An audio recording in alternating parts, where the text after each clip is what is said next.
High সবাইকে জানাই শুভ সকাল। চলে এলাম আবার একটা ছোট্ট মিনি ব্লগ নিয়ে। চলো পরপর দেখতে থাকো। সকাল সকাল ঘুম থেকে উঠে পড়ে গেলাম। আজকের দিনটা খুব তাড়াতাড়ি শুরু করলাম। প্রথমে চলো বিছানাটা এক এক করে গুছিয়ে নিই। সবকিছু ঠিকঠাক ভাবে গুছিয়ে রাখলে দেখতেও খুব সুন্দর লাগে। এখন সব গোছানো কমপ্লিট হয়ে গেছে। এবার চলো ফ্রেশ হয়ে নিই। মুখ ধোয়া, ব্রাশ করা সব করা কমপ্লিট। এখন একটু একটু খিদে পাচ্ছে, তাই বসে পড়ে কিছু খাওয়ার জন্য। তাই বসে পড়লাম একটা বিস্কুট নিয়ে। ওটা খাওয়া শেষ করে নিলাম। সকালে হালকা কিছু খেলেই এনার্জি আসে। স্নান করে একদম পরিষ্কার হয়ে চলে এলাম। আজ বৃহস্পতিবার, লক্ষ্মীবার, তাই পুজো আজকে আমি করব।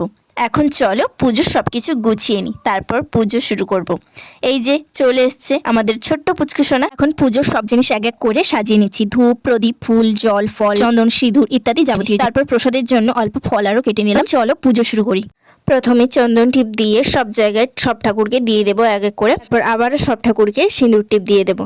এবার দিয়ে দিলাম আম ছাকা, দুটো ঠাকুরকে দিয়ে দেবো। সব ঠাকুরকে এক এক করে ফুল দিয়ে দিলাম। এই যে দেখতে পাচ্ছ পুচকুকে আমার পাশে বসে আছে। ওর বাড়িতে আগে পুজো হয়েছে, তারপর আমি ওকে আবার ডেকে নিয়ে এসেছি আমার বাড়িতে পুজো হওয়ার জন্য। তো ও এখন বসে আছে, আর ওই যে দেখো কেমন করে হাসছে শুধু। আর তারপর ওকে নিয়ে জোরে নিলাম। জানো তো ও এরকম পুজো করলে নিচে প্রদীপ নেবে, পুজো করবে, তারপরে হচ্ছে ধূপ নেবে, না দিলে কাঁদতে শুরু করে দেবে। তাই জন্য ওকে দিয়ে দুজন মিলে ঘুরিয়ে নিলাম এবং পুজো করে নিলাম। পুজো শেষ করে ঠাকুরকে প্রসাদ দিয়ে দিয়েছি। এখন ধুনুচি ঘুরিয়ে দিয়ে সকালের ব্লগটা এখানেই শেষ করছি। ভিডিওটা ভালো লাগলে অবশ্যই কমেন্টে জানিও। আর হ্যাঁ, একটা লাইক আর এক চ্যানেলটা সাবস্ক্রাইব করতে একদম ভুলো না। টাটা।